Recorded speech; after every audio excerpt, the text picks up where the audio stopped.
Para sahabat Verbum Domini yang terkasih dalam Kristus Tuhan, selamat pagi dan salam sehat untukmu semua.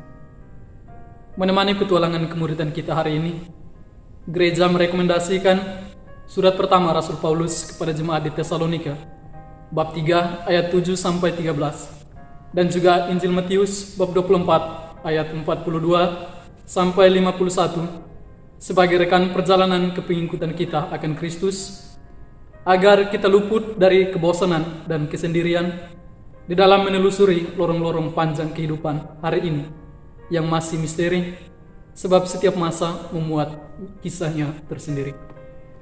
Meski demikian, yakin dan percayalah bahwa Allah yang kita imani adalah Allah yang PHP, bukan pemberi harapan palsu, melainkan pemberi harapan paripurna, yang puncak atau yang paling final. Titik permenungan kita akan kedua bacaan suci hari ini, terutama bacaan Injil, adalah tentang sebuah penantian. Karena itu, sebelum kita masuk lebih jauh tentang tema permenungan kita hari ini, marilah kita mendengarkan terlebih dahulu Injil suci hari ini.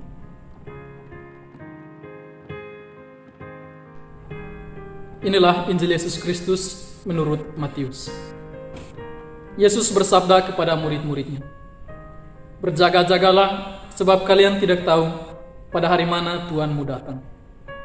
Tetapi ketahuilah ini, jika tuan rumah tahu pada waktu mana pencuri datang waktu malam, pastilah ia berjaga-jaga dan tidak membiarkan rumahnya dibongkar. Sebab itu, hendaklah kalian selalu siap siaga, sebab Anak Manusia datang pada saat yang tidak kalian duga. Siapakah hamba yang setia dan bijaksana, yang diangkat oleh tuannya atas orang-orangnya untuk memberi makan kepada mereka pada waktunya? Berbahagialah hamba yang didapati tuannya sedang melakukan tugasnya itu ketika tuannya datang. Aku berkata kepadamu, sungguh Tuhan itu akan mengangkat dia menjadi pengawas segala miliknya.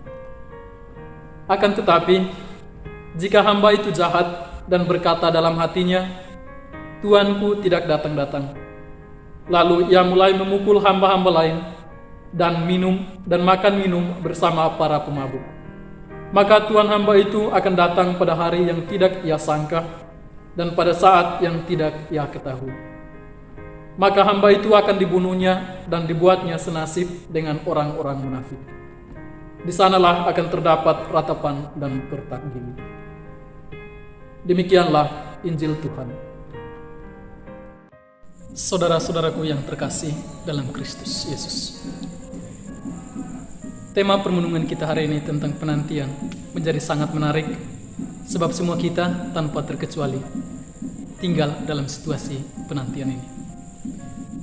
Misalnya, kita selalu menantikan kehadiran sarapan pagi di atas meja, segelas kopi, atau bahkan seorang tukang ojek yang akan mengantarkan kita ke sekolah, kampus, atau bahkan ke tempat kerja kita masing-masing. Dan yang lebih urgent lagi adalah bahwa kita sedang menantikan kesembuhan dari dunia kita ini, terutama bumi kita, Indonesia, yang tengah dilanda wabah coronavirus yang masih terus merajalela hingga detik ini.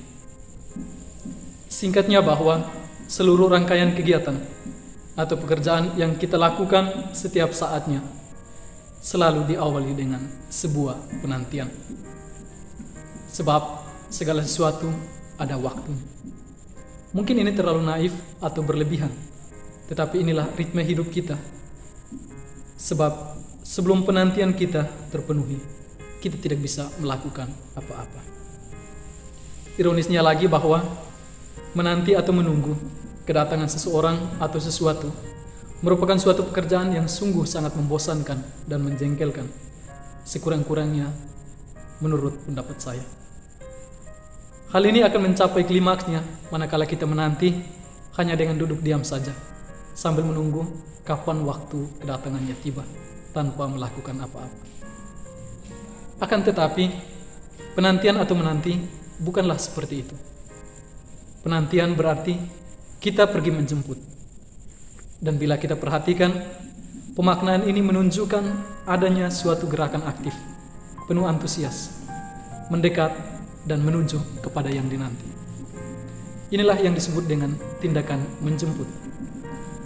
Namun persoalannya sekarang adalah bahwa apa yang harus kita lakukan agar bisa bertahan dalam masa penantian ini, yang tadinya bagi kita adalah sesuatu yang sangat membosankan.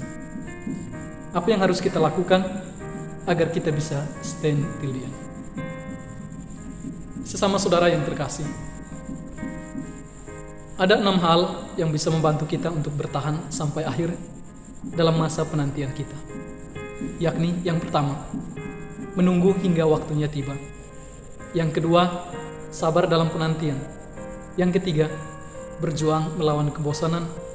Yang keempat, tidak terburu-buru atau gegabah. Yang kelima, membuat rencana penuh perhitungan. Dan yang keenam adalah bertahan dalam setiap tantangan untuk tetap setia. Senada dengan hal ini, penginjil Matius juga menasihatkan kita bahwa menanti juga berarti berjaga-jaga atau awas diri.